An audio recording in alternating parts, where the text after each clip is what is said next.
خودی بسم اللہ الرحمن الرحیم نحمدہ ونصلی علی رسولہ الکریم۔ بدر کی شکست کے بعد قریش یہ سمجھ گئے تھے کہ مدینے والوں سے ٹکر لینا آسان نہیں، اس کے لیے غیر معمولی تیاری کرنی پڑے گی، اس لیے انہوں نے شام سے آنے والے تجارتی قافلے کا سارا سرمایہ ایک بڑی جنگ کی تیاری میں جھونک دیا۔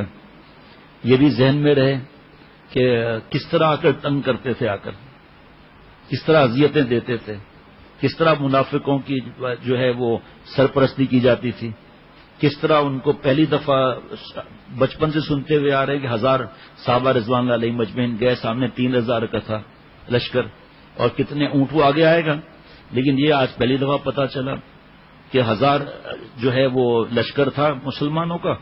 عین وقت پہ عبداللہ بن ابی بدماشوں کے سردار نے کہا کہ آپ لوگوں نے میری بات ہی نہیں مانی، اس لیے میں جا رہا ہوں۔ اس دن پتا چلا کہ 300 منافق تھے وہیں گھروں میں رہنے والے، 700 صرف رہ گئے، صرف 700 رہ گئے، 300 منافق بس کھل کر آ گئے۔ کچھ اور بھی تھے گئے بھی، لیکن پھر انہوں نے کیا حرکتیں کی۔ تو کہنے کا مقصد یہ کہ یہ واقعات کو ہم اپنے معمولات کے اضافے سے نہ سنیں، ہمارے معمولات میں اضافہ ہو جائے گا، ہم روب ڈال دیں گے، کچھ فائدہ نہیں ہوگا۔ قریش نے یہ دیکھ لیا تھا کہ مدینہ شریف میں مسلمان مستحکم ہیں، مگر حبشہ ایک عیسائی ملک ہے جہاں صرف بادشاہ کے عدل کی وجہ سے مسلمانوں کو پناہ لی ہوئی ہے۔ انہوں نے اپنے ساتھ بھیجا لوگوں کو، کچھ بتا چکا ہوں، کچھ آگے انشاءاللہ بتا دوں گا۔ اس وقت یہاں تفصیل لکھی بھی نہیں ہوئی ہے کہ نجاشی نے ان کی بات نہیں سنی اور ان کو نکال دیا اور کہا میں اس طرح ان کو تم لوگوں کے حوالے نہیں کر سکتا۔ اسی سال رسول اللہ صلی اللہ علیہ وسلم نے اپنی چھوٹی صاحبزادی حضرت فاطمہ رضی اللہ تعالیٰ عنہ کی نکاح کی ذمہ داری بھی انجام دے دی۔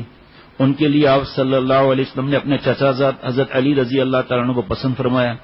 یہ نکاح غزوہ بدر کے بعد ہوا اور نہایت سادگی سے رخصتی ہوئی۔ یہاں ایک سوال کا جواب بھی مفتی نعیم صاحب نے بہت عرصہ پہلے دیا تھا، جب میں نے پوچھا تھا کہ کسی خاندان میں، جو بھی خاندان قریب کے، اس میں یہ کہا گیا تھا کہ رشتہ داریوں میں شادیاں نہیں ہونی چاہیے۔ حضرت مفتی صاحب نے فرمایا یہ ان کی سوچ غلط ہے۔ اس وقت پھر بتا رہا ہوں، تفصیل کا موقع نہیں، صرف اتنا دے دیتا ہوں جس کو پوچھنا ہے پھر پوچھتا رہے کہ کر سکتے ہیں، کوئی ایسی بات نہیں ہے، کرنا ہی چاہیے۔ بدر میں مسلمانوں کی فتح نے جہاں قریش کو مسترب کر رکھا تھا، وہاں مدینے کے یہودی بھی جو رسول اللہ صلی اللہ علیہ وسلم سے اتحاد کا معاہدہ کر چکے تھے، جو میں نے عرض کیا تھا نا اتحاد کا معاہدہ۔ ہاں گیا کوئی پھر؟ اسلام کی بڑھتی ہوئی قوت سے وہ یہودی تشویش میں مبتلا ہو گئے تھے، خاص کر بنو قینقاع کے یہودی جو سنار اور صنعت کار ہونے کی وجہ سے بڑے دولت مند تھے۔ غزوہ بدر کے بعد حضور صلی اللہ علیہ وسلم سے عہد شکنی کرتے ہوئے قریش مکہ سے ساز باز کرنے، ان کو اتحادی بننے میں بھی کوئی باک محسوس نہیں کیا۔ یہودیوں کا کردار دیکھنا اسی جگہ لکھا ہوا ہے، وہ ہے نا فولڈر بنایا ہوا ہے نا امت مسلمہ والا ہے نا، وہ نکال کے یہاں رکھنا، اس میں لکھا ہوا ہے یہودی کون ہے، کیا ہے ان کے، نہ وہ تو میرے پاس ہے، مجھے بتا دینا آپ۔ وقت کی برکت کے لیے خوب دعا کرنی ہے بھائی۔ اور یہاں جو دروازہ ہے نا اس کے نیچے صفیں لگا دیں، خیر بیان کی آواز نہیں بھی جاتی پھر بھی احتیاط جو ہے نا یہی صفیں رکھا کریں۔ حضور صلی اللہ علیہ وسلم کو ان کی غداری کا پتہ چلا تو خود ان کے محلے میں تشریف لے گئے۔ دیکھیے آپ صلی اللہ علیہ وسلم کا کیا عظمت، جو مدینے کے محلے جو تھے ان سے ملا ہوا تھا، حضور صلی اللہ علیہ وسلم نے انہیں جمع کر کے اسلام کے خلاف گھٹ چوٹ سے باز رہنے کی تلقین کی اور اسلام قبول کرنے کی دعوت بھی تھی، جس کا انہوں نے یہ اہانت آمیز جواب دیا کہ آپ کا واسطہ مکے کی اناڑی فوج سے پڑا ہے، ہم سے نہیں۔ بدتمیزی دیکھیں آپ، ان کا رویہ اعلان جنگ کے مترادف تھا، تاہم رسول اللہ صلی اللہ علیہ وسلم نے صبر اور تحمل کا مظاہرہ کیا۔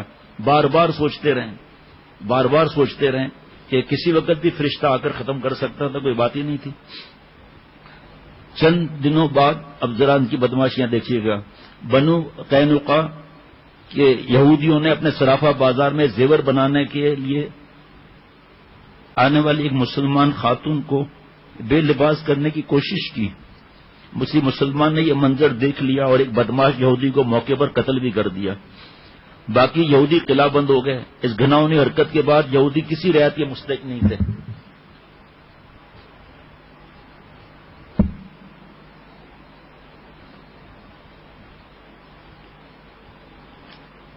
سنانا ضروری ہے.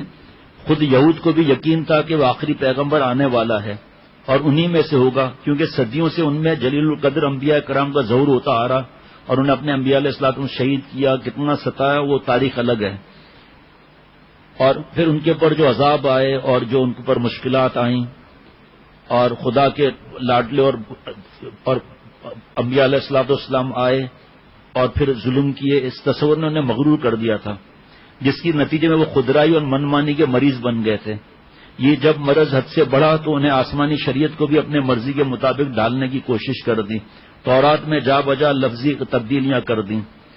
یہودیوں کے علماء کی دین فروشی، حق فراموشی اور اغراض پسندی ضرب المثل بن چکی تھی، اور اس کی وجہ اور جادو ٹونا، کالے علم سب انہوں نے کیے ہوئے تھے. ان سب باتوں سے بڑھ کر یہود کی بد کرداری یہ تھی کہ صدیوں کے ذلت اور خواری اور احساس محرومی نے ان کے دل میں سارے دنیا کے خلاف نفرت، حسد اور انتقام کے جذبات بھر دیے تھے. آج ہم سوچتے جائیں کہ یہود و نصارہ کی نقل کرتے ہیں ہم لوگ، ہماری بہو بیٹیاں خصوصاً، اور اب وہ تمام انسانیت کو اپنا غلام بنانا چاہتے تھے. کئی علاقوں میں انہوں نے اس قسم کے تجربات شروع کر دیے. ان کوششوں میں مصروف رہ کر وہ حد درجہ چالاک، مکار، دغاباز بن چکے. چنانچہ ان میں خفیہ تنظیمیں بنانے، جاسوسیاں کرنے، سازشیں کر کے حکومت کو تختے الٹنے، ایک ملک کو دوسرے کے خلاف بھڑکانے، ایک قوم کو دوسرے کے خلاف استعمال کر کے اپنے مفادات حاصل کرنے کی روش پختہ ہو چکی تھی. اس تنگ نظری، خود پسندی، بے رحمی کے ہوتے ہوئے ان سے توقع عبث تھی کہ وہ دنیا میں کسی مثبت تبدیلی کا ذریعہ بن پائیں. اچھا جی، وہ قلعہ بند ہو گئے یہودی. پھر حضور صلی اللہ علیہ وسلم نے قلعے کا محاصرہ فرما لیا.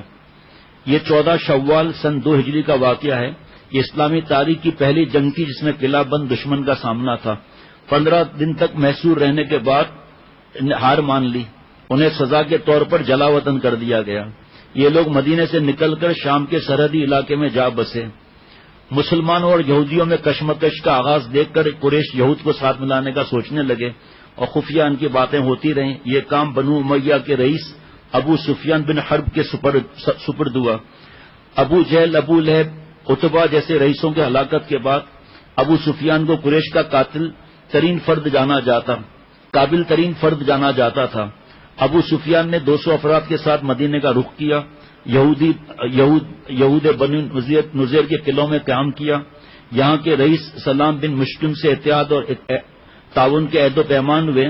واپسی میں ابو سفیان نے جاتے جاتے مدینہ کے نخلستان کو نظر آتش کر دیا اور ایک انصاری کو شہید کر دیا. آپ صلی اللہ علیہ وسلم نے خبر ملتے ہی تعقب کیا. دیکھو مدینہ شریف بھی آ کر یہ تو کچھ واقعات لکھے نا، اور بیچ میں کیا کیا حالات ہوتے رہے، مگر مکے والے فرار ہو گئے. اچھا جی، قریش کے مسلح افراد کو اپنے ہاں جگہ دینے اور انہیں مدینے میں کارروائی کا موقع فراہم کر کے بنو نذیر بھی اہل مدینہ سے معاہدے کی پاسداری کو مشکوک کر چکے تھے. بنو نذیر کے ایک رئیس کعب بن اشرف اسلام دشمنی میں زیادہ سرگرم تھا. وہ شاعر بھی تھا، اپنے اشعار سے مجمع میں آگ لگا دیتا تھا. وہ خواتین کے لیے مسلمان خواتین، میں جملہ کاٹ رہا ہوں یہاں، مسلمان خواتین کے لیے بہت برے برے اشعار بھی کہنے لگا تھا. اس کی برائی سے آپ صلی اللہ علیہ وسلم بھی محفوظ نہ تھے، ایسے اشعار کہتا تھا. اس وقت اس نے حدی کر دی جب وہ مکہ جا کر قریشوں کے سردار سے ملا اور بدر کے مقتولین مشرکین کی یاد میں ایسے دردناک اشعار کہے کہ حاضرین سراپا انتقام بن گئے.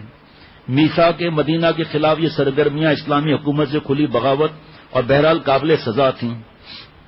حضور صلی اللہ علیہ وسلم فی الحال بنو نذیر سے جنگ چھیڑنا نہیں چاہتے تھے، مگر حد سے زیادہ فتنہ پھیلانے والوں کو مزید شرانگیزی کا موقع دینا بھی مناسب نہیں تھا. اس لیے آپ نے ایک دن فرمایا، کون ہے جو کعب بن اشرف کو ٹھکانے لگا ہے؟ حضرت محمد بن مسلمہ رضی اللہ تعالیٰ عنہ نے اس کام کا ذمہ لیا اور ساتھ ہی کعب بن اشرف سے کچھ باتیں کرنے کی اجازت چاہی جو آپ صلی اللہ علیہ وسلم نے عطا فرما دی. پھر محمد رضی اللہ تعالیٰ عنہ قرض لینے کے بہانے کعب بن اشرف کے قلعے میں پہنچے اور ملاقات کے دوران ایسی باتیں کی جن سے یہ ظاہر ہوتا تھا کہ اسلام کے لیے صدقہ خیرات دے کر وہ مالی بوجھ تلے دب گئے ہیں. اجازت لی تھی آپ صلی اللہ علیہ وسلم نے. کعب نے کہا، اللہ کی قسم یہ پیغمبر تمہیں مزید تنگ کریں گے، نعوذ باللہ. جب قرض کی بات آئی تو کعب نے بدلے میں گروی رکھنے کے لیے عورتوں یا بچوں کا مطالبہ کیا. فرمایا، عورتوں کو تم جیسے عرب کے حسین ترین شخص کے پاس کیسے چھوڑا جا سکتا ہے؟ بچوں کو یرغمال رکھوایا تو انہیں قرض کے بدلے گروی رہنے والوں کا تانا ملتا رہے گا. ہاں ہم اپنا اسلحہ تمہارے پاس رکھوا سکتے ہیں. کعب بن اشرف اس پر راضی ہو گیا. لکھے نا محمد بن مسلمہ یہ محمد بن مسلمہ رضی اللہ عنہ رات کو 2-3 ساتھیوں سمیت اسلحہ اٹھائے اس کے قلعے میں پہنچ گئے. محمد بن مسلمہ ساتھیوں کو سمجھا چکے تھے کہ جب میں اشارہ کروں تو ٹوٹ پڑنا. آخر کعب سے ملاقات ہوئی. اس نے اس وقت بہترین خوشبو لگائی ہوئی تھی. محمد بن مسلمہ رضی اللہ تعالیٰ عنہ کہنے لگے ایسی خوشبو میں نے کبھی نہیں سونگی. وہ شیخی میں آ کر کہنے لگا ہاں میرے پاس عرب کی سب سے زیادہ خوشبودار اور حسین ترین عورت ہے. محمد بن مسلمہ رضی اللہ تعالیٰ نے کہا کیا مجھے اجازت ہے کہ تمہاری سر کی خوشبو سونگوں؟ کعب نے کہا ہاں. جوں ہی اپنا سر آگے بڑھایا محمد بن مسلمہ رضی اللہ تعالیٰ نے اسے دبوچ دیا اور ساتھیوں کا اسے نپٹا دو. یوں اسلام کے دشمن کا کام ختم ہو گیا. یہ واقعہ 14 ربیع الاول سن 3 ہجری کا ہے. حضور صلی اللہ علیہ وسلم کی ایک بیٹی ام کلثوم اب تک کنواری تھی. ادھر رسول اللہ صلی اللہ علیہ وسلم کی بیٹی رقیہ رضی اللہ تعالیٰ عنہ کی وفات کے بعد حضرت عثمان غنی رضی اللہ تعالیٰ عنہ تنہا ہو گئے تھے. حضور صلی اللہ علیہ وسلم نے ام کلثوم کے نکاح کے لیے مناسب رشتے پر غور کیا تو اب بھی عثمان رضی اللہ تعالیٰ عنہ سے بہتر کوئی نہ تھا. چنانچہ جمادی الاخر 3 ہجری میں بیٹی کی انہی سے شادی کر دی.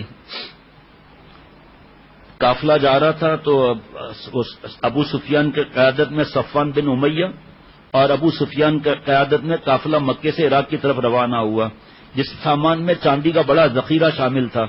مگر راستے میں نجد کے سنگلاخ زمین سے گزرتے ہوئے آپ صلی اللہ علیہ وسلم کے بھیجے ہوئے مسلح مجاہدین سے پالا پڑ گیا جو حضرت زید بن حارثہ رضی اللہ تعالیٰ عنہ کے کمان میں تھے. بس ان کو مکے والوں کو سب کچھ چھوڑ چھاڑ کے بھاگنا پڑا. جو سامان ہاتھ لگا وہ اس وقت 1 لاکھ درہم کا تھا. ابھی پتہ نہیں کیا ہوگا. اب یہ جیسے میں نے عرض کیا نا آپ کو کہ غزوہ احد کا شوال 3 ہجری کا واقعہ ہے یہ.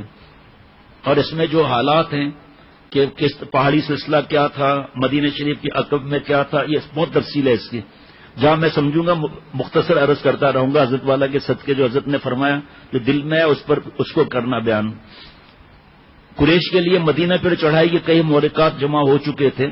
بدر کے مقتولین کا انتقام بھی مدینہ پر حملہ کر کے ہی لیا جا سکتا تھا.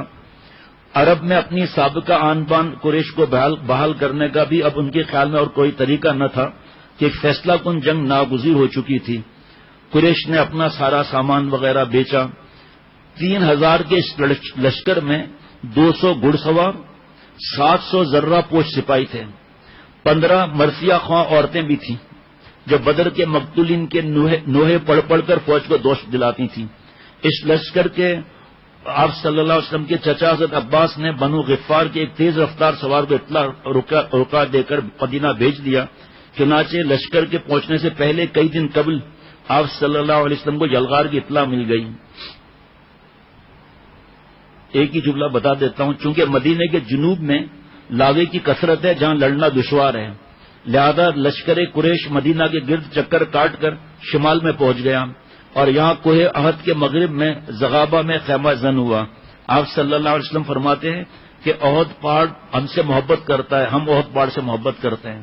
حضرت والا پیارے شیخ نے فرمایا کہ دیکھو کیا آپ صلی اللہ علیہ وسلم فرما رہے ہیں, سارے دنیا کے پہاڑ آپ صلی اللہ علیہ وسلم سے محبت کرتے ہیں, لیکن یہاں ایک خاص بات ہے کہ آپ صلی اللہ علیہ وسلم احد پہاڑ سے محبت فرماتے ہیں. حضرت والا احد پہاڑ کو کس طرح دیکھتے تھے, میری نظروں میں تم ہو بڑے محترم یا جبال المدینہ یا جبال المدینہ. یہ شوال سن 3 ہجری کے پہلے اشرے کا واقعہ ہے. قریش پورا بدلہ لینا چاہتے تھے. فتح کے بعد وہ اسی سمت سے مدینے میں گھس سکتے تھے کیونکہ باقی 2 اطراف سے مدینہ جھلسی ہوئی پہاڑیوں اور ایک جانب سے باغات کی دیواروں میں گھرا ہوا تھا. ادھر آپ صلی اللہ علیہ وسلم مدینہ شریف میں صحابہ رضوان اللہ علیہ مجمعین سے جنگ کے بارے میں مشورہ کر رہے تھے کہ اتنی بڑی فوج سے دو بدو مقابلے میں خاصا جانی نقصان کا اندیشہ تھا. اس لیے رسول اللہ صلی اللہ علیہ وسلم کی رائے یہ تھی کہ شہر میں رہ کر محصورانہ جنگ کی جائے.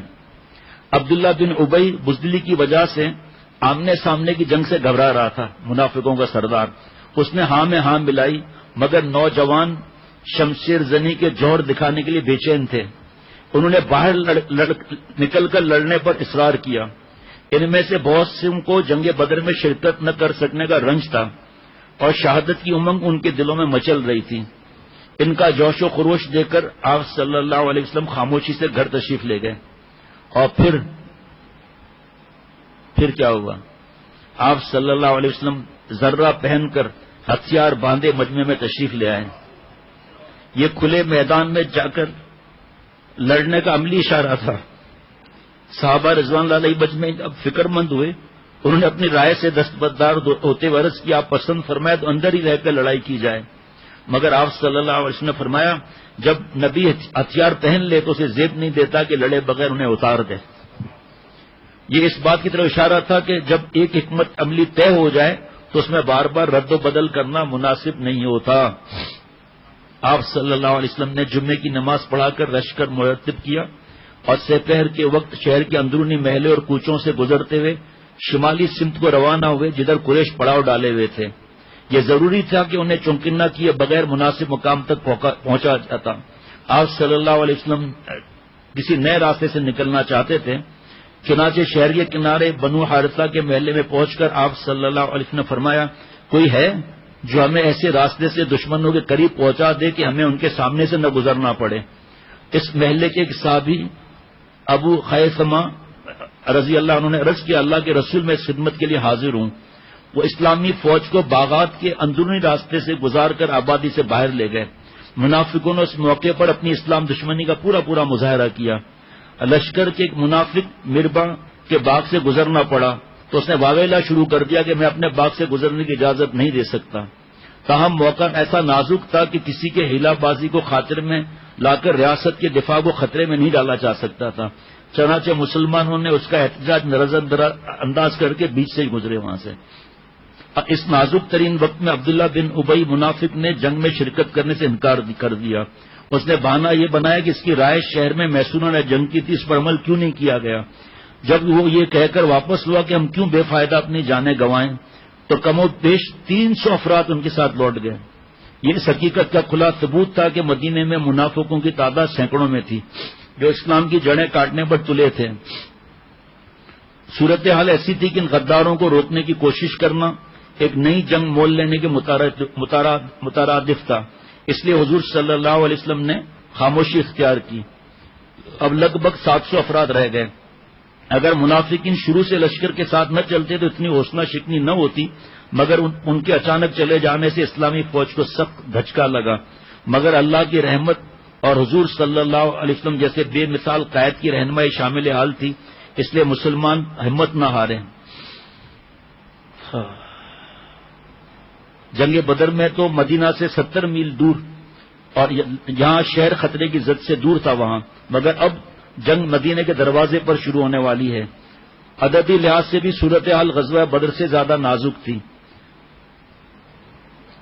قریش کے 3000 جوان شہر سے صرف 3 میل دور پڑاؤ ڈالے ہوئے تھے۔ اگر انہیں ڈر نہ ہوتا کہ اندر مسلح مسلمان خاصی تعداد میں ہیں تو شاید وہ شہر میں گھسنے سے بھی گریز نہ کرتے، مگر اب ان کی حکمت عملی یہ تھی کہ پہلے کھلے میدان میں لڑ کر مسلمانوں کی مسلح افراد کی طاقت کا صفایا کر دیا جائے۔ لڑائی میں کامیابی کے امکان بظاہر کم تھے، مگر حضور اقدس صلی اللہ علیہ وسلم ایمان، عزیمت، توکل اور شجاعت کے انتہائی درجے پر تھے اور دفاع کی ہر ممکنہ تدبیر پر غور کر رہے تھے۔ پتہ نہیں بیان بھی ہو سکے گا یا نہیں ہو سکے گا، اس میں کچھ اور واقعات بھی ہیں جو حضرت والا نے فرمائے تھے، دل چاہتا ہے وہ بھی کریں، دل چاہتا ہے گھڑی بھی دیکھیں۔ بہرحال تھوڑا سا تو بتا ہی دوں گا۔ دوسری طرف قریش مدینے کے باہر پڑاؤ ڈال کر بے فکر ہو گئے تھے۔ انہوں نے مدینے سے باہر نکلنے والے راستوں کی ناکہ بندی کی بالکل ضرورت محسوس نہیں کی۔ اسی طرح انہوں نے کسی موزوں میدان جنگ کی تلاش بھی اہم نہیں سمجھی۔ آپ صلی اللہ علیہ وسلم نے ان کی غفلت سے فائدہ اٹھایا، قریش کے پڑاؤ کو اپنے بائیں ہاتھ پر چھوڑتے ہوئے شہر سے اتنا نکل گئے کہ کوہ احد کے دامن میں پہنچ گئے۔ بظاہر یہ خطرناک اقدام بھی تھا کیونکہ اب قریش تھوڑی سی مستعدی دکھا کر لشکر اسلام اور مدینے کے درمیان حائل ہو سکتے تھے، لیکن آپ صلی اللہ علیہ وسلم کو یقین تھا کہ جنگ کا فیصلہ ہونے سے پہلے قریش مدینے میں داخل ہونے کی جرات نہیں کریں گے، کیونکہ اس صورت میں لشکر اسلام انہیں پشت سے گھیر سکتا تھا۔ کاش کہ میرا ذہن بھی احد کی طرف چلا جائے، کاش میرے دل کے اندر بھی ایسی بات آئے کہ آج کے بعد ہم نے گناہ نہیں کرنا ہے. ابھی ایک صاحب تھے، ان کو میں نے سمجھا رہا تھا، پتہ نہیں ظہر سے پہلے یا کسی وقت، کہ صرف آپ صلی اللہ علیہ وسلم جو ہمارے لیے روئے اور خون بہایا، اس کو سوچ لے تو گناہ ہو نہیں سکتا، اخلاق خراب ہو نہیں سکتے. آپ صلی اللہ علیہ وسلم اپنی عددی کمی کو پیش نظر رکھتے ہوئے محسوس کر رہے تھے کہ کسی عام میدان میں جنگ جیتنا مشکل ہے، اس لیے آپ کو ایسے خاص مقام کی تلاش تھی جو جہاں اپنی قوت کو محفوظ رکھتے ہوئے دشمن پر جارحانہ حملہ کیا جا سکے. یہ تبھی ہو سکتا تھا جب پشت اور دائیں بائیں سے گرنے کا خطرہ نہ ہوتا، اور ایسا احد پہاڑ کے دامن ہی میں ممکن تھا. یہ مدینے کا سب سے بلند پہاڑ ہے جو شہر سے 4.5 کلومیٹر شمال میں ہے. لمبائی 5 میل ہے اور چوڑائی 2 میل. اس موقع پر حضور صلی اللہ علیہ وسلم نے فوج کا اثر نو جائزہ لیا. عبداللہ بن عمر، اسامہ بن زید، نام میں نور کتنا ہے ہمیں، زید بن ارقم، برا بن عازب، زید بن ثابت اور ابو سعید خدری رضی اللہ تعالیٰ عنہم صرف 14 سال کے تھے، مگر جہاد کے شوق میں ساتھ چلے آئے تھے. آپ صلی اللہ علیہ وسلم نے ان کو واپس فرما دیا. البتہ رافع بن خدیج رضی اللہ تعالیٰ عنہ کو جو 15 سال کے تھے، اس لیے قبول کر لیا کہ وہ اچھے تیر انداز تھے. آپ صلی اللہ علیہ وسلم نے انہیں تیر انداز دستے میں شامل فرمایا.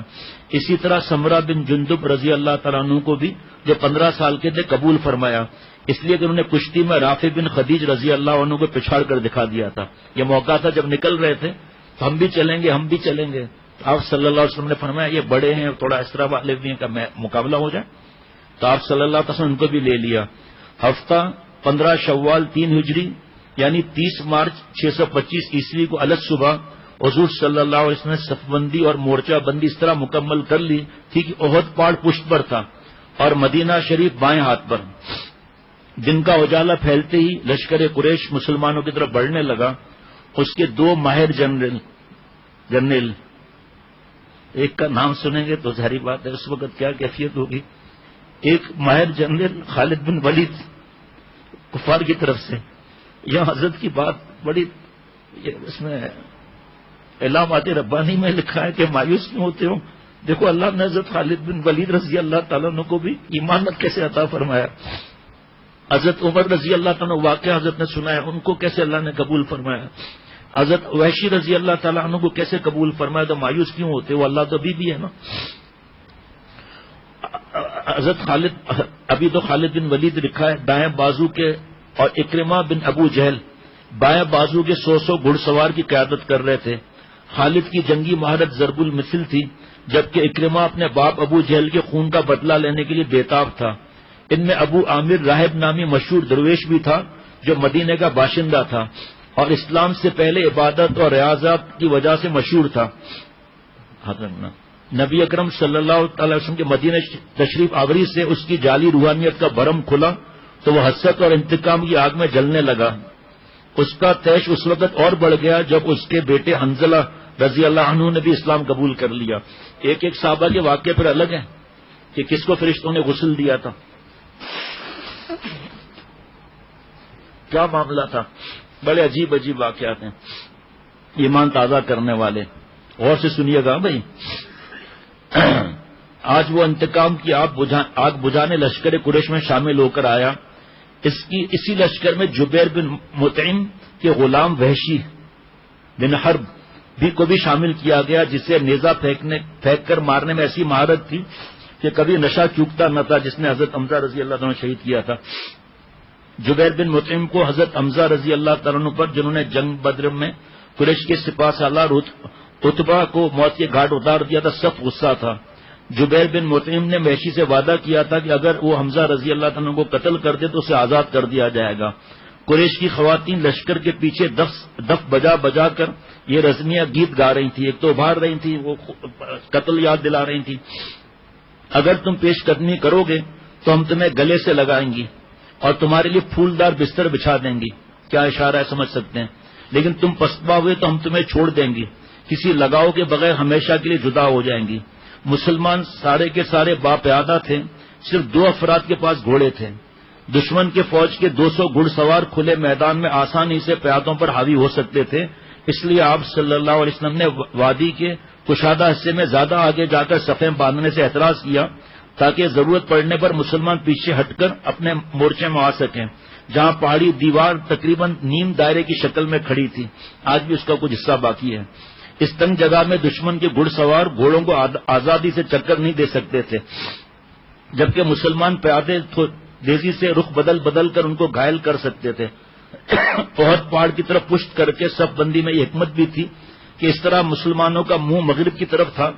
اب دشمن کے سپاہی سامنے سے مشرق رو ہو کر ہی حملہ کر سکتے تھے، اور ایسے میں سورج کی شعائیں ان کی نگاہوں کو چندیا کر انہیں پریشان کر دیں. سبحان اللہ. مسلمانوں کی پشت پر اتنی دشوار گزار ڈھلوان تھی کہ اس پر گھوڑا چڑھنا ممکن نہیں تھا.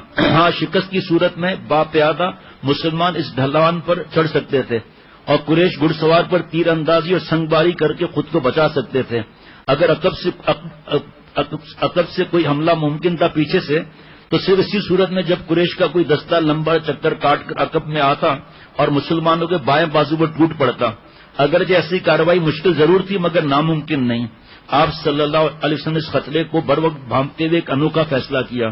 میدان جنگ میں لشکر اسلام کی بائیں طرف پہاڑ سے خاصا دور ہٹ کر ایک لمبا چپٹا ٹیلا تھا جو آج بھی ہے وہاں. اس کی پچھلی سمت معمولی بلند تھی جس پر گھڑ سوار چڑھ سکتے تھے. البتہ اگلا حصہ جو میدان کی طرف تھا خاصا اونچا تھا. رسول اللہ صلی اللہ علیہ وسلم نے حضرت عبداللہ بن جبیر رضی اللہ عنہ کی کمان میں 50 تیر اندازوں کا ایک دستہ اس ٹیلے پر مقرر کر دیا اور ہدایت دی کہ کسی حالت میں بھی اپنی جگہ مت چھوڑنا. جنگ بدر میں بھی اسباب، یہاں بھی اسباب. یہ تیر انداز ٹیلے سے چاروں طرف دور دور تک دیکھ سکتے تھے. ان کے پیچھے احد پہاڑ تھا، بائیں طرف مدینہ اور سامنے دشمن. ان کی موجودگی میں دشمن مسلمانوں پر پیچھے سے حملے کے لیے ٹیلے کا چکر نہیں کاٹ سکتا تھا. جنگ شروع ہونے سے پہلے قریش کے سپاہ سالار ابو سفیان نے آخری تنبیہ کے طور پر انصار کو پیغام بھیجا، تم ہمارے چچا زاد کا ساتھ دینا چھوڑ تم واپس چلے جائیں گے، ہمیں تم سے لڑنے کی کوئی ضرورت نہیں. انصار نے اس پیغام کا سخت جواب دے کر قاصد کو لوٹا دیا. اب دونوں طرف کے لوگ عمومی حملے کے لیے تیار کھڑے تھے. نبی کریم صلی اللہ علیہ وسلم نے ضروری سمجھا کہ طاقتور دشمن پر ابتدا میں نفسیاتی دباؤ ڈالا جائے. ایسا بہادر اور سرفروشی کے غیر معمولی مظاہرے سے ممکن تھا. اس لیے جناب رسول صلی اللہ علیہ وسلم نے صحابہ رضوان اللہ علیہ مجمعین کے جذبات کو ابھارتے ہوئے اپنی تلوار لہرائی اور فرمایا، ایسے کون لے گا؟ اسے کون لے گا؟ اللہ! کئی جانثاروں نے اپنے ہاتھ بڑھائے. رسول اللہ صلی اللہ علیہ وسلم نے تلوار پیچھے کر لی. فرمایا، اس کا حق ادا کرنے کی ضمانت پر کون لے گا؟ انصار کے نامور شمشیر زن حضرت ابو دجانہ رضی اللہ تعالیٰ کھڑے ہوئے اور پوچھا، حق سے کیا مراد ہے محبوب صلی اللہ علیہ وسلم؟ فرمایا، اسے اتنا چلاؤ کہ خون سے رنگین ہو جائے. ہے جی. انہوں نے عرض کیا، میں حق ادا کرنے کی ضمانت لیتا ہوں، میں حق ادا کرنے کی ضمانت پر لیتا ہوں. تلوار لیتے ہی یہ جملہ یہ حضرت سے بھی سنا تھا میں نے. تلوار لیتے ہی انہوں نے سر پر سرخ پٹی باندھ لی. حضرت نے انداز ہی فرمایا تھا.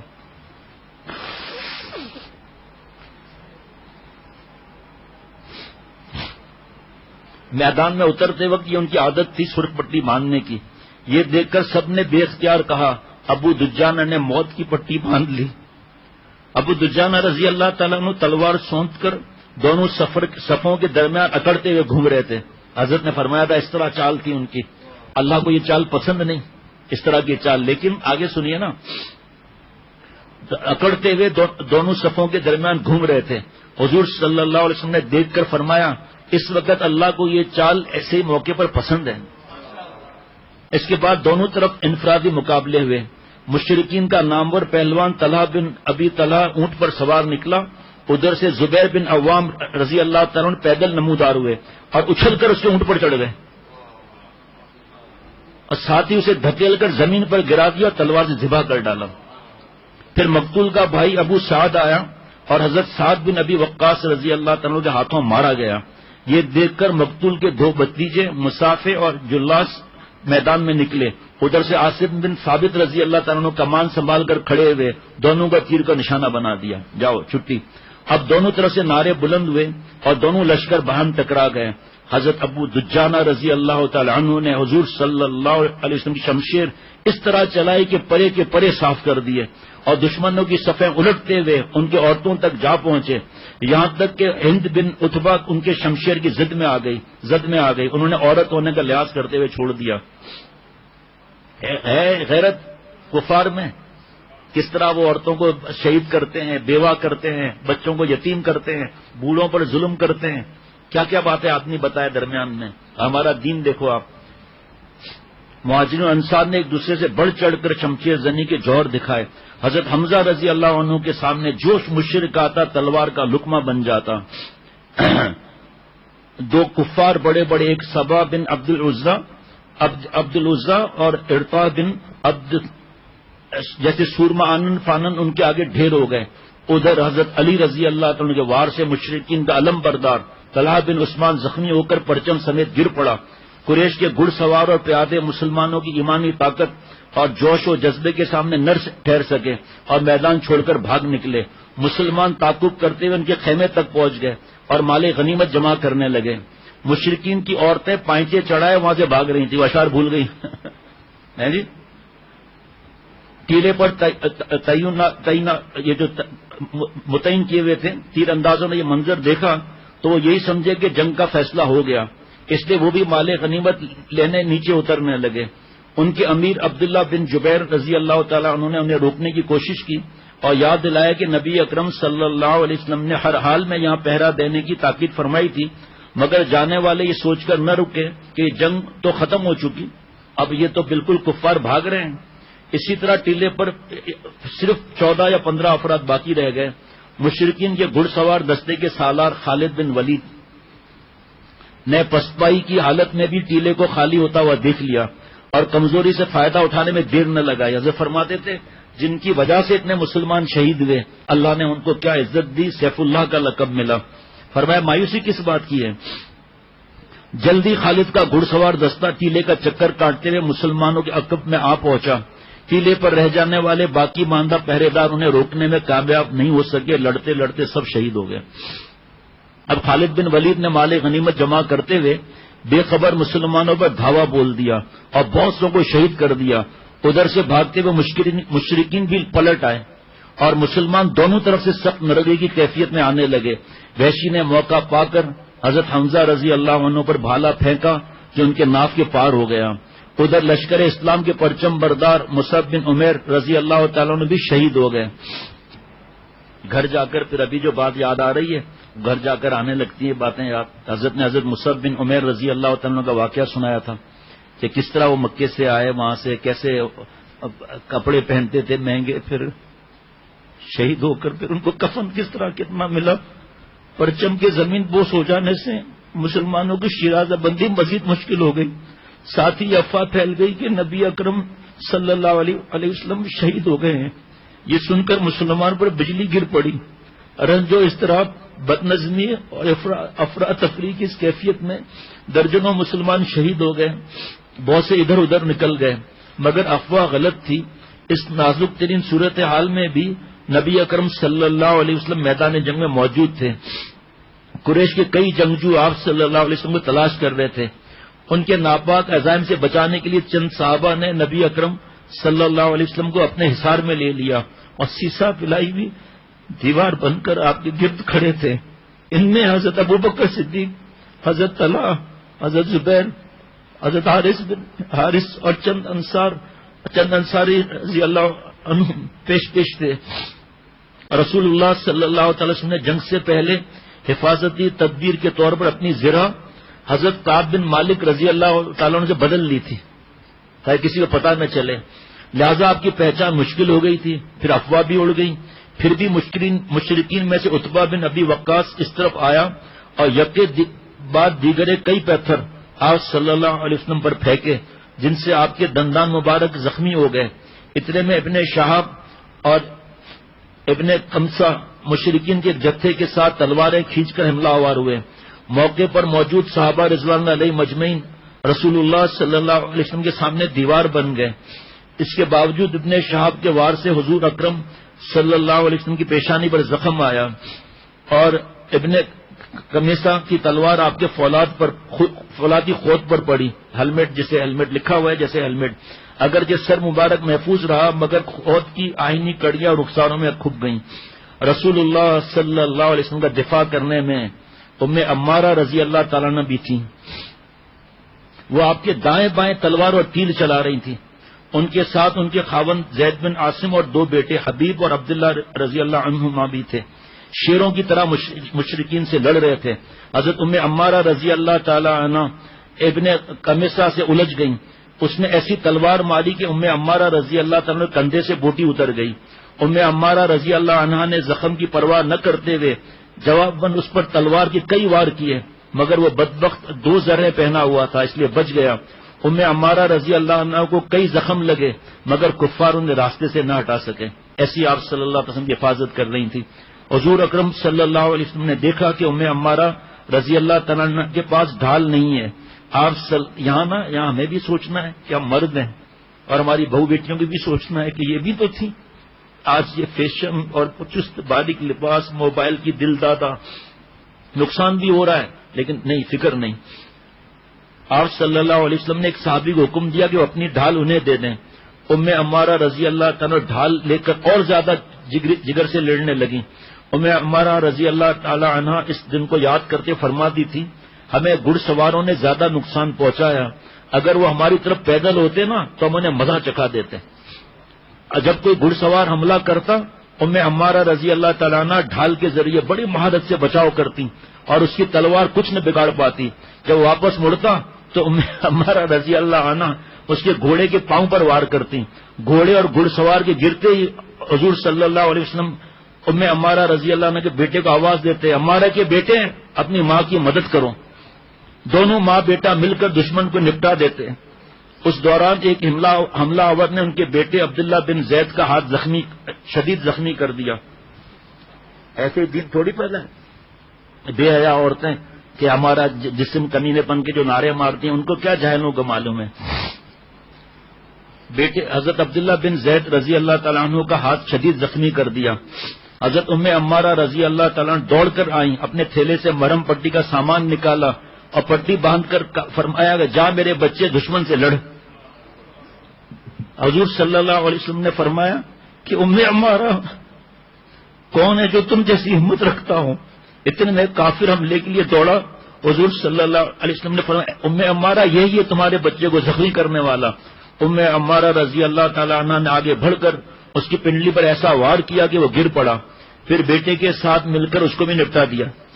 حضور صلی اللہ علیہ وسلم نے مسکرا کر فرمایا تم نے اپنا بدلہ لے لیا، اللہ کا شکر ہے جس نے تمہاری آنکھیں ٹھنڈی کی۔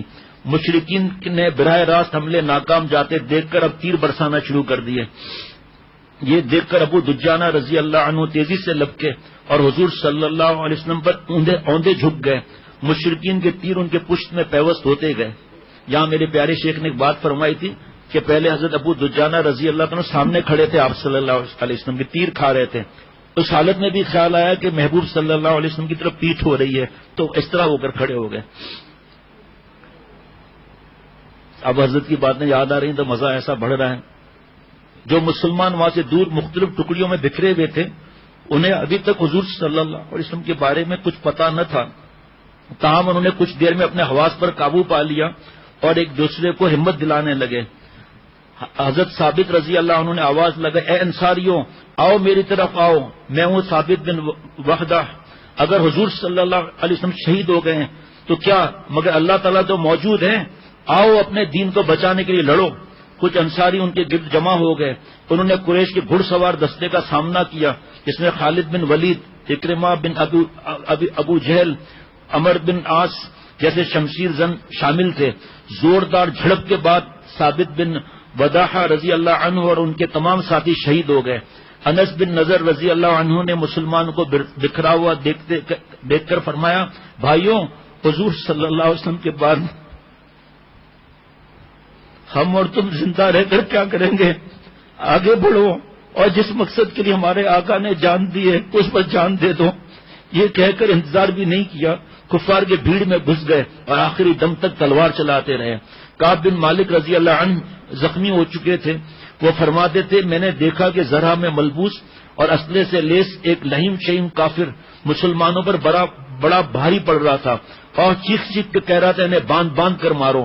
اتنے میں ایک نقاب پوش مسلمان کے سامنے آ گیا، دونوں آپس میں بھڑ گئے۔ مسلمان نے ایسی تلوار کھینچ کر ماری جو اس کے کندھے سے ہو کر ران تک اتر گئی، وہ کافر ذرہ سمیت 2 حصوں میں کٹ گیا۔ تب اس نقاب پوش نے اپنا چہرہ کھولتے ہوئے کہا، ان چیزوں کے ہوتے ہوئے ننگی فلمیں دیکھنا، ڈائجسٹ پڑھنا، ناولیں پڑھنا، تلاوت نہ کرنا، ذکر نہ کرنا کتنا بڑا خسارہ ہے۔ حضرت کعب بن مالک رضی اللہ عنہ زخمی ہو چکے تھے، وہ فرماتے ہیں، دوبارہ مزہ آ رہا ہے پڑھنے میں، وہ فرماتے ہیں میں نے دیکھا کہ ذرا میں ملبوس اور اسلحے سے لیس ایک لہیم شہیم کافر مسلمان پر بڑا بھاری پڑ رہا تھا اور چیخ چیخ کر کہہ رہا تھا انہیں باندھ باندھ کر مارو۔ اتنے میں ایک نقاب پوش مسلمان اس کے سامنے آیا، دونوں آپس میں بھڑ گئے۔ مسلمان نے ایسی تلوار کھینچ کر ماری جو اس کے کندھے سے ہو کر ران تک اتر گئی، وہ کافر ذرہ سمیت 2 حصوں میں کٹ گیا۔ تب اس نقاب پوش نے اپنا چہرہ کھولتے ہوئے کہا، کعب، صحابی رسول صلی اللہ علیہ وسلم کو فرما رہے، کعب دیکھا نا میں ہوں ابو دجانہ۔ واہ واہ واہ واہ، کعب دیکھا نا میں ہوں ابو دجانہ۔ حضرت علی رضی اللہ عنہ مسلمانوں کو لاشوں کو دیکھتے پھر رہے تھے، جب حضور صلی اللہ علیہ وسلم نہ دکھائی دیے تو سوچنے لگے یہ ممکن نہیں کہ حضور صلی اللہ علیہ وسلم میدان چھوڑ جائیں۔ بار بار حضرت جو شعر پڑھتے تھے وہ یاد آ رہا ہے کہ 70 صحابہ رضوان اللہ علیہ مجمعین کے جنازے جب نکلنے لگے مدینہ شریف کی طرف تو حضرت فرماتے تھے بزبان حال ہر شعر پڑھ رہا تھا یہ، ان کے کوچے سے لے چل جنازہ میرا، ان کے کوچے سے لے چل جنازہ میرا، جان دے دی میں نے جن کے لیے، بے خودی چاہیے عاشقوں کی عاشقی کے لیے۔ اللہ، حضرت علی رضی اللہ عنہ سوچا کہ یہ تو ممکن نہیں کہ آپ صلی اللہ علیہ وسلم میدان چھوڑ جائیں، مگر وہ شہداء میں بھی نہیں۔ اس کا مطلب یہ کہ اللہ نے ہماری لغزش سے ناراض ہو کر انہیں آسمان پر اٹھا لیا ہے، ابھی یہی کرنا چاہیے کہ دشمن اسے لڑتے ہوئے جان دے دوں۔ یہ سوچ کر انہوں نے تلوار کی نیام توڑ دی اور شمشیر بکف ہو کر مشرکین پر جھپٹ پڑے۔ یہ حملہ اتنا زور کا تھا کہ کفار دور دور تک ہٹ گئے۔ تب حضرت علی رضی اللہ عنہ نے دیکھا کہ نبی اکرم صلی اللہ علیہ وسلم ان کے نرغے میں ہیں۔ اتنے میں مشرکین کے ایک جتھے نے حملہ کر لیا۔ حضور صلی اللہ علیہ وسلم نے پکار کر کہا، علی انہیں روکو۔ حضرت علی رضی اللہ عنہ دشمن پر جھپٹ پڑے، دشمن اور نہایت زور و جوش سے تلوار چلا کر انہیں پسپا کر دیا۔ اتنے میں ایک دوسرا گروہ حملہ آور ہوا۔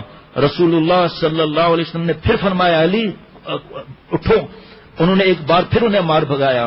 حضور صلی اللہ علیہ وسلم اس جنگ کے درمیان ایسا خود ہیلمٹ پہنا ہوا تھا جس سے صرف آنکھیں دکھائی دے رہی تھی، اور آنکھوں کی چمک اور رعنائی کو صحابہ رضوان اللہ علیہ مجمعین خوب جانتے تھے، مگر مشرکین آپ صلی اللہ علیہ وسلم کو نہیں پہچان پا رہے تھے ذرہ بدلنے کی وجہ سے۔ ادھر سے حضرت کعب بن مالک رضی اللہ عنہ پہنچ گئے، جن کی ذرہ اس وقت آپ صلی اللہ علیہ وسلم نے پہنی ہوئی تھی۔ اپنی ذرہ سے تو وہ خود پہچانتے ہی تھے، ساتھ ہی آپ صلی اللہ علیہ وسلم کی چمکتی ہوئی آنکھیں بھی دیکھی تو بے ساختہ پکارے، اے مسلمانوں، ہمارے نبی زندہ سلامت ہیں۔ آپ صلی اللہ علیہ وسلم نے چپ رہنے کا اشارہ فرمایا، کیونکہ ابھی مشرکین صرف اٹکل سے ادھر حملے کر رہے تھے، انہیں یقین علم نہیں تھا کہ حضور صلی اللہ علیہ وسلم کون ہے۔ جب یہ جنازے آ رہے تھے تو پیارے شیخ نے فرمایا ایک بڑھیا آگے بڑھی، جو افواہ پھیل چکی تھی آپ صلی اللہ علیہ وسلم کی شہادت کی، تو کسی نے کہا کہ آپ صلی اللہ علیہ وسلم سلامت، پوچھا کہ آپ صلی اللہ علیہ وسلم سلامت ہے؟ بڑھیا آپ کے شوہر شہید ہو گئے، کہا اس کو چھوڑو، حضور صلی اللہ علیہ وسلم کی خبر دو، آپ کے والد شہید ہو گئے، آپ کا بیٹا شہید ہو گیا، کہ سب چھوڑو، حضور صلی اللہ علیہ وسلم سلامت ہیں، میرے 100 بیٹے ہیں وہ بھی قربان، آپ صلی اللہ علیہ وسلم سلامت رہیں۔ جب پتا چلا کہ الحمدللہ آپ صلی اللہ علیہ وسلم سلامت ہیں تو مطمئن ہوئی۔ اتنے ایک ایک صحابی کو زخم لگے ہیں، ابھی مجھے حضرت نے جو فرمایا تھا نام یاد نہیں، اس صحابی رضی اللہ عنہ کو اتنے زخم لگے تھے کہ بہن نہیں پہچان سکی، انگلی کے پور سے پہچانا کہ میرا بھیا ہے۔ اب صحابہ رضوان اللہ علیہ مجمعین حضور صلی اللہ علیہ وسلم کو اپنے حلقے میں لیے ہوئے اور پہاڑ کی طرف بڑھنے لگے۔ مشرکین قدرے پسپائی کے بعد ایک بار پھر تیزی سے پیچھے آئے۔ آپ صلی اللہ علیہ وسلم نے فرمایا کہ ہے کوئی جوان مرد جو انہیں بھگا دے، وہ جنت میں میرا ساتھی ہوگا۔ بس حضرت طلحہ رضی اللہ تعالیٰ نے عرض کیا میں حاضر ہوں۔ آپ نے فرمایا تم نہیں۔ اب ایک انصاری آگے بڑھے، مشرکین سے بھڑ گئے اور لڑتے لڑتے جان دے دی۔ مشرکین نے اب دوبارہ تعاقب شروع کیا. حضور صلی اللہ تعالی علیہ وسلم نے اس طرح جنت کی بشارت دیتے رہے اور ایک ایک انصاری مشرکین کو روکنے کی کوشش میں شہید ہوتے رہے. آخر میں حضرت طلحہ رضی اللہ تعالیٰ رہ گئے. تب انہیں خود مقابلے میں آ کر مشرکین سے لڑنا پڑا، جس میں ان کے دونوں ہاتھ لہو لہان ہو گئے، ایک ہاتھ کی انگلیاں کٹ گئیں. حضور صلی اللہ علیہ وسلم اپنے جانثاروں کے ساتھ پہاڑ کی گھاٹی کی طرف جا رہے تھے کہ پیچھے سے ابی بن خلف نیزہ تانے گھوڑا سر پر دوڑا کر آپ کی طرف آیا. اس شخص نے ہجرت سے قبل مکہ میں حضور صلی اللہ علیہ وسلم کو بہت ستایا تھا اور یہاں تک کہا تھا کہ میں تمہیں قتل کروں گا. حضور صلی اللہ علیہ وسلم نے فرمایا تھا کہ انشاءاللہ میں ہی تجھے قتل کروں گا. آج یہی ابھی ابی بن خلف کہہ رہا تھا کہ محمد کہاں ہیں، محمد کہاں ہیں، اگر وہ بچ گئے تو سمجھو میں نہیں بچوں گا. حضرت نے فرمایا تھا اس موقع پر، آگے مجھے نہیں پتا، حضرت نے فرمایا تھا کہ دیکھو اللہ کے کیا وعدے ہیں، آپ صلی اللہ علیہ وسلم کے کیا وعدے ہیں، آپ صلی اللہ علیہ وسلم کی ہر بات پر کتنا ایمان صحابہ رضوان اللہ علیہ مجمعین کو تو تھا ہی، لیکن اس کو کتنا یقین تھا آپ صلی اللہ علیہ وسلم کی سچائی پر. آگے لکھا ہے تو ٹھیک، ورنہ حضرت کی بات سنی ہوئی عرض کروں گا. اگر وہ بچ گئے تو سمجھو میں نہ بچوں گا، کیونکہ آپ صلی اللہ علیہ وسلم نے فرمایا میں تجھے ماروں گا. صحابہ رضوان اللہ علیہ مجمعین نے چاہا اسے راستے میں روک لیں، مگر حضور صلی اللہ علیہ وسلم نے فرمایا آنے دو. حضور صلی اللہ علیہ وسلم نے حارث بن سما رضی اللہ تعالیٰ عنہ کے ہاتھ سے نیزہ لیا اور خود اس کے مقابلے میں آئے. اس سے پہلے کہ وہ آپ پر وار کرتا، آپ صلی اللہ علیہ وسلم بڑی چابک دستی سے اس کے خود اور ذرہ کے درمیان سے جھانکتی ہوئی گردن پر نیزہ دے مارا. یہ لکھا ہوا ہے. حملہ آور کو بظاہر معمولی سا زخم لگا تھا، مگر وہ گھوڑے سے گر پڑا. پھر بہت نہایت بھیانک آواز میں بیل کی طرف چیختا ہوا واپس بھاگا. مشرکین نے اسے تسلی دی کہ یہ معمولی زخم ہے، تم اتنا چیخ رہے ہو، مگر وہ درد سے بےتاب ہو کر پکارتا تھا کہ تمہیں کیا معلوم، محمد نے کہا تھا کہ میں ابی کو قتل کروں گا. بخدا مجھے اتنی تکلیف ہے کہ سارے حجاز والوں کو تقسیم کی جائے تو سب مر جائیں. تمہیں کیا معلوم کہ یہ حضرت کا جملہ ہے، تمہیں کیا معلوم کہ یہ وار ہلکا سا لگا ہے. یہ سوچو وار کس کا لگا ہے، محمد صلی اللہ علیہ وسلم کا لگا ہے وار. یہ آخر ابی بن خلف اسی زخم سے واصل جہنم ہو گیا. آخر میں ابی بن خلف اسی زخم سے واصل جہنم ہو گیا. مشرکین کے پیادے اور سوار اب بھی حضور صلی اللہ علیہ وسلم کی تلاش میں ادھر کا رخ کر رہے تھے، مگر اب آپ نرغے کے خطرے سے باہر نکل آئے تھے، کیونکہ آپ صلی اللہ علیہ وسلم قدر بلندی پر تھے. کئی صحابہ رضوان اللہ علیہ مجمعین آپ کے پاس جمع ہو چکے تھے، ان میں زخمی بھی تھے اور صحیح سالم بھی تھے. ان میں ابو طلحہ رضی اللہ تعالیٰ عنہ بھی تھے جو زبردست تیر انداز تھے. انہوں نے اپنی ڈھال کھڑی کر کے حضور صلی اللہ علیہ وسلم کو اس کے پیچھے چھپا لیا اور حریف پر مسلسل تیر برسانے لگے. حضور صلی اللہ علیہ وسلم نے ان کی تیر اندازی دیکھنے کے لیے بار بار سر مبارک اٹھا کر دیکھتے کہ دشمن کے تیر لگا کہ نہیں. حضرت ابو طلحہ رضی اللہ تعالیٰ عنہ بے قرار ہو کر کہتے اللہ کے نبی، میرے ماں باپ آپ پر قربان، آپ مت جھانکیے، آپ سے پہلے میرا سینہ حاضر ہے. حضرت سعد بن ابی وقاص رضی اللہ تعالیٰ عنہ نے بھی ایسی زبردست چیز اندازی کی کہ حضور صلی اللہ علیہ وسلم داد دی اور فرمایا اے سعد تیر چلا، میرے ماں باپ تجھ پر فدا. حضرت نے فرمایا ایک امتی کے لیے اس سے بڑی کیا بات ہوگی کہ آپ صلی اللہ علیہ وسلم فرمائے اے سعد تیر چلا، میرے ماں باپ تجھ پر فدا. اور فرمایا تھا کہ لائے میرے ماموں جیسا کوئی ماموں، اے اللہ سعد کے تیر کا نشانہ پکا کر، اور اے اللہ سعد کی دعاؤں کو قبول فرما. صحابہ رضوان اللہ علیہ مجمعین دعائیں کراتے تھے. مشرکین کا ریلا ذرا سا تھما تو نبی اکرم صلی اللہ علیہ وسلم نے اپنے جانثاروں کے ساتھ احد پہاڑی کی بلندی پر چڑھنے لگے. ان میں حضرت ابو بکر، حضرت عمر، کیا ناموں کے اندر کیا چاشنی ہے، حضرت علی، حضرت سعد بن ابی وقاص، حضرت ابو دجانہ، حضرت طلحہ بن عبید اللہ، حضرت زبیر بن عوام، حضرت حارث بن سما رضوان اللہ علیہ مجمعین نمایاں تھے. مشرکین بھی تعاقب میں بڑھے. رسول اللہ صلی اللہ علیہ وسلم نے دیکھا اور فرمایا یہ لوگ ہمارے پیچھے اوپر نہ چڑھنے پائے. بس کیا تھا یہ سن کر حضرت عمر فاروق رضی اللہ تعالی عنہ چند مہاجرین پلٹے اور ہلا بول کر کفار کو مار بھگایا. اب پہاڑ کی دشوار گزار چڑھائی شروع ہو چکی تھی. آپ صلی اللہ علیہ وسلم زخمی تھے اور 2 زرہیں پہنے ہوئے تھے. ان کے وزن کی وجہ سے ایک عمودی چٹان پر آپ خود نہ چڑھ سکتے تھے. تو حضرت طلحہ بن عبید اللہ رضی اللہ عنہ فوراً جھک کر بیٹھ گئے. آپ صلی اللہ علیہ وسلم ان کے پشت پر پاؤں، کیا پشت کہ پشت پر پاؤں رکھ کر چٹان پر چڑھ گئے اور فرمایا تعالیٰ تو نے اپنے لیے جنت واجب کر لی. اللہ بلندی پر آ کر قریش کے حملے کا خطرہ نہیں رہا. تاہم یہاں جمع ہونے والے مسلمان سبھی بری طرح تھکے ہوئے ماندے اور پیاسے تھے، مگر ایسی حالت کے لیے پہلے سے کوئی انتظام کر لیا گیا تھا. آج تو سائزات بیٹھنا ہی چاہیے.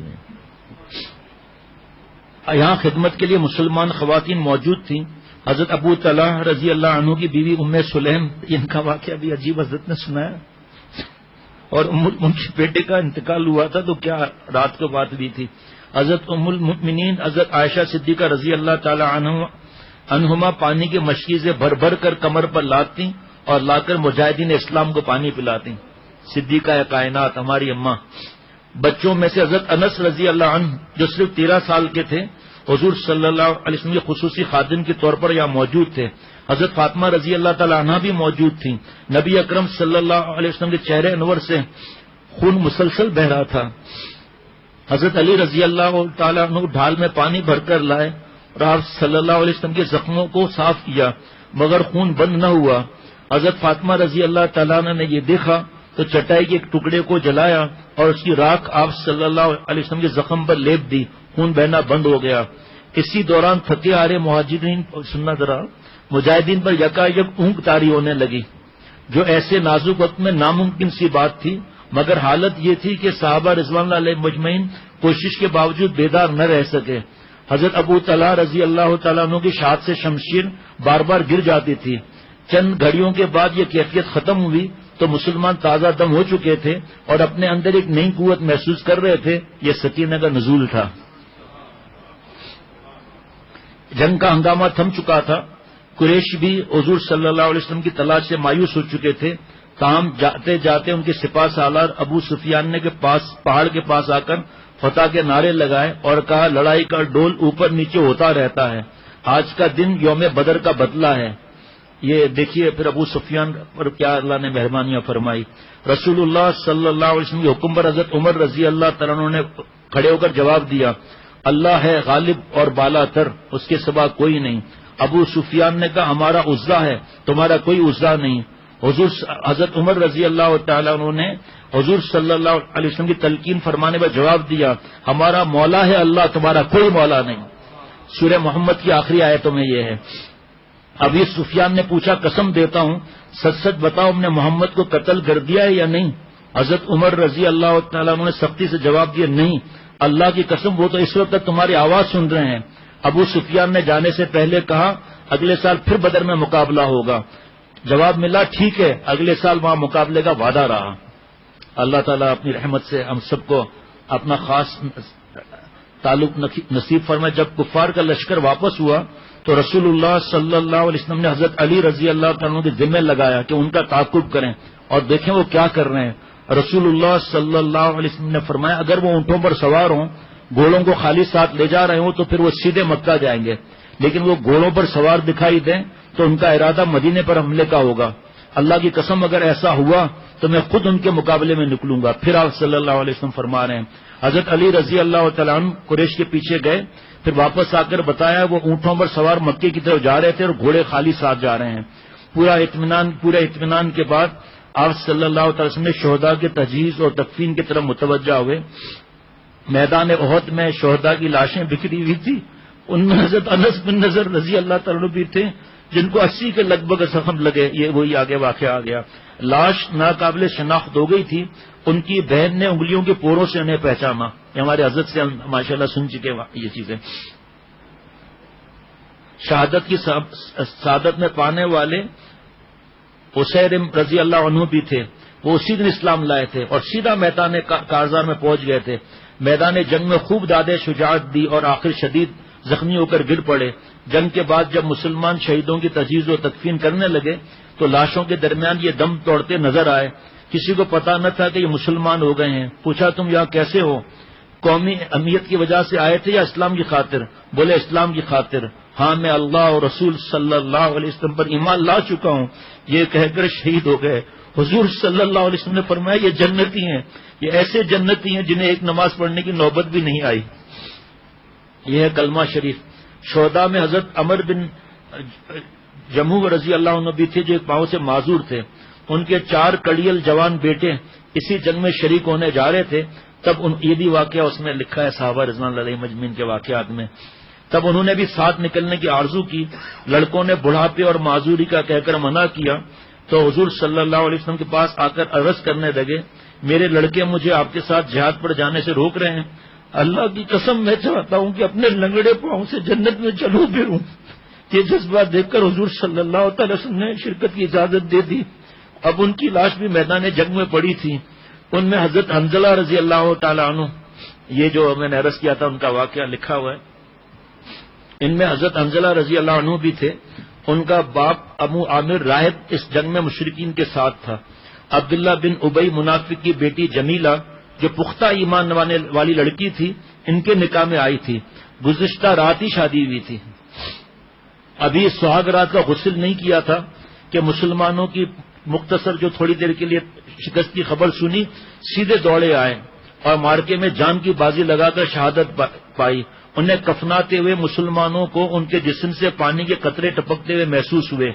جب دلہن نے بتایا کہ وہ غسل کے بغیر نکل گئے تھے تو حضور صلی اللہ علیہ وسلم نے فرمایا اس لیے کہ انہیں فرشتوں نے غسل دیا ہے. یہ بس اب واقعہ آ گیا جو حضرت سے سنا تھا.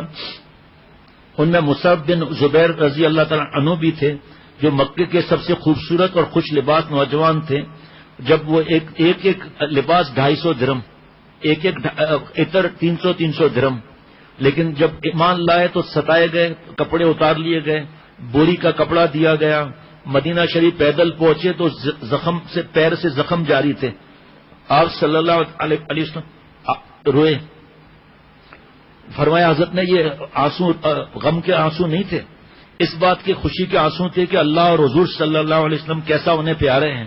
اور جب احد کے میدان میں شہید ہوئے تو فرمایا کہ مگر آج ان کی تدفین اس سال میں ہو رہی تھی کہ جسم ڈھانپنے کے لیے صرف ایک چھوٹی سی چادر ہی مل سکی جس سے سر ڈھانکا جاتا تو پاؤں کھل جاتے، پاؤں ڈھانپتے تو سر کھل جاتا.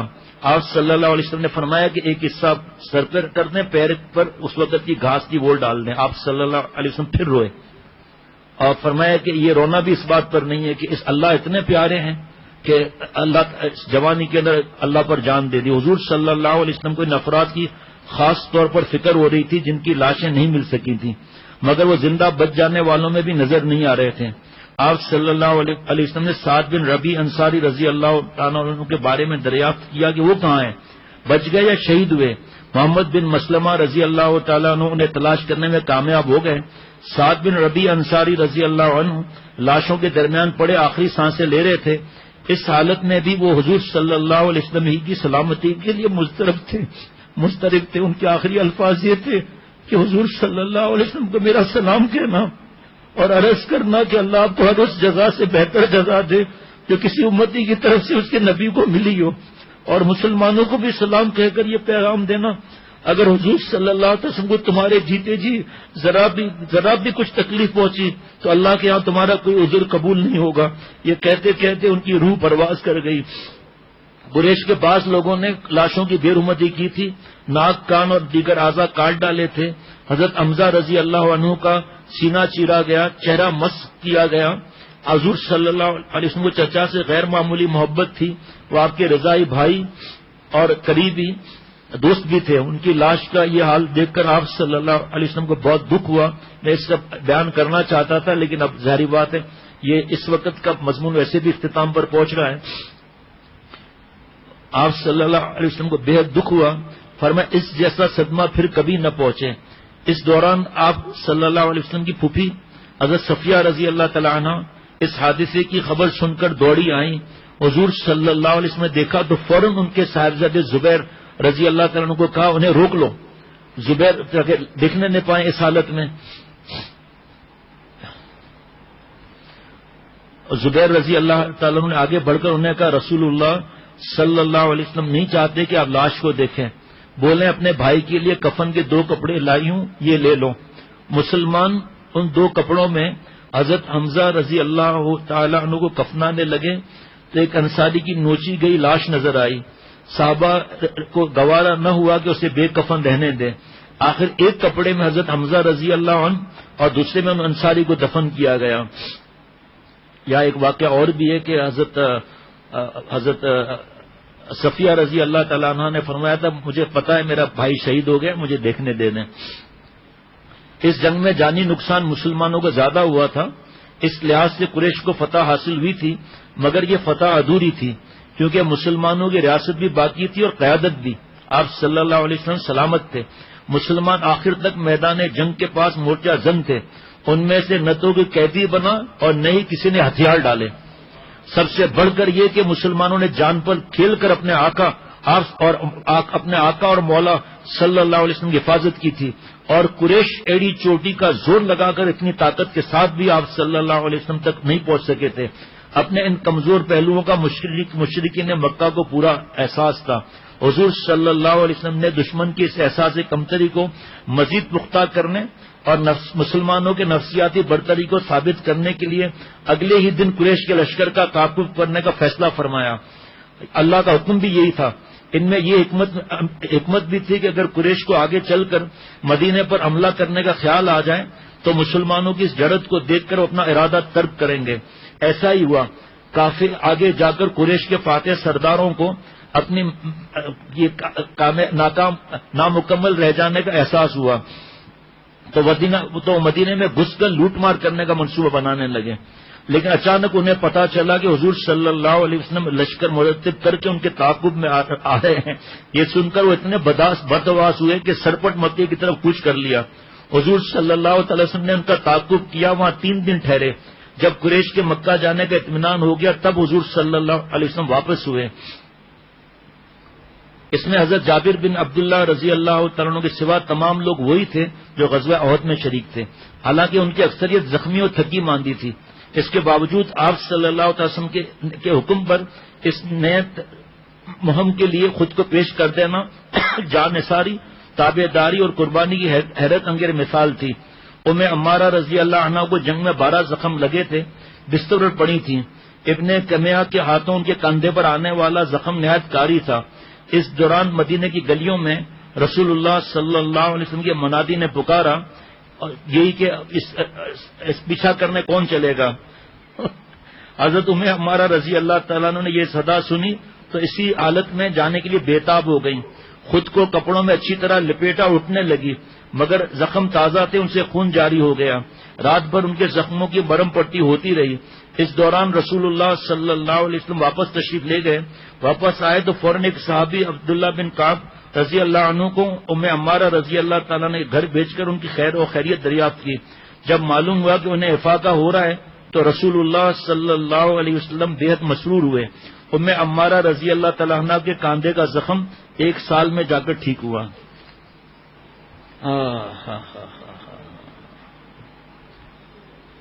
صحابہ کے ایسے واقعات ہیں.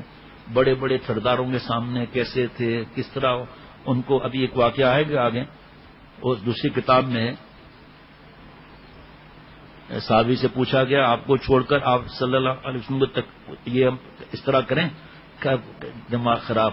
جو بھی بات فرمایا میں ذرہ پسند نہیں کرتا کہ آپ صلی اللہ علیہ وسلم کو ذرہ برابر بھی کوئی تکلیف آئے. درود شریف پڑھ لیجیے. اللہ مجھے اور ہم سب کو شہادت کی موت نصیب فرمائے اور مدینہ شریف کی موت نصیب فرمائے. بند کر دینا. اللہم صلی علی سیدنا مولانا محمد النبی الامی وعلی آلہ واصحابہ وبارک وسلم. یا اللہ مجھے اور ہم سب کو معاف فرما دے. اے رب کریم مجھ سمیت ہر مسلمان کو معاف فرما دے. اے اللہ مجھ سمیت ہر مسلمان کو معاف فرما دے. آپ صلی اللہ علیہ وسلم کے صدقے معاف فرما دے. یا اللہ غزوہ احد میں جو صحابہ رضوان اللہ علیہ مجمعین شہید ہوئے اور جنہوں نے جان نثاری دکھائی, اور آپ صلی اللہ علیہ وسلم کے صدقے تمام صحابہ رضوان اللہ علیہ مجمعین, صحابیات رضی اللہ عنہن, اہل بیت رضوان اللہ علیہ مجمعین, سارے انبیاء علیہ الصلوۃ والسلام, امت کے ہر نباس کے صدقے. یا اللہ تعالی حضرت والا رحمۃ اللہ علیہ, حضرت میر صاحب رحمۃ اللہ علیہ, مرشدی دامت برکاتم کے صدقے مجھے اور ہر مسلمان کو معاف فرما. اللہ جی با وفا بنا, با خدا بنا, با حیا بنا. ایسا ایمان, ایسا یقین, ایسی اپنی محبت, ایسا اپنا پیار عطا فرما. زندگی کی ہر سانس آپ پر فدا کریں. ایک سانس آپ کو ناراض نہ کریں. یا اللہ جی مجھے اور سب کو اپنی رحمت سے، جو بھی سن رہے ہیں نہیں سن رہے ہیں، ہم سب کو، ہماری اولاد اور گھر والے، قیامت تک کی ضروریات کو معاف فرما، جذب فرما، اولیاء صدیقین کے آخری سرحد تک پہنچا. فضل رحمت مشیت کی بھیک عطا فرما، جذب کی بھیک عطا فرما، جملہ مقاصد حسنہ پورے فرما.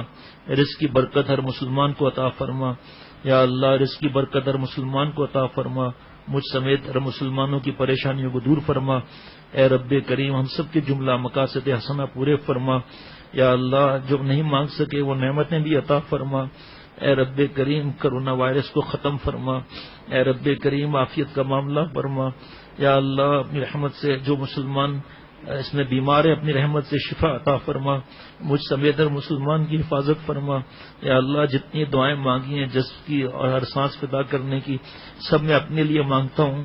یا اللہ اپنے گھر والوں کے لیے، اپنی اولاد کے لیے جو متعلقین ہیں یا نہ ہو، ہر مسلمان کے لیے، اپنی اولاد کے لیے، قیامت تک کی ضروریات کے لیے بھیک مانگتے ہیں. یا اللہ اپنے پیاروں کے صدقے قبول فرما، ظہور فرما.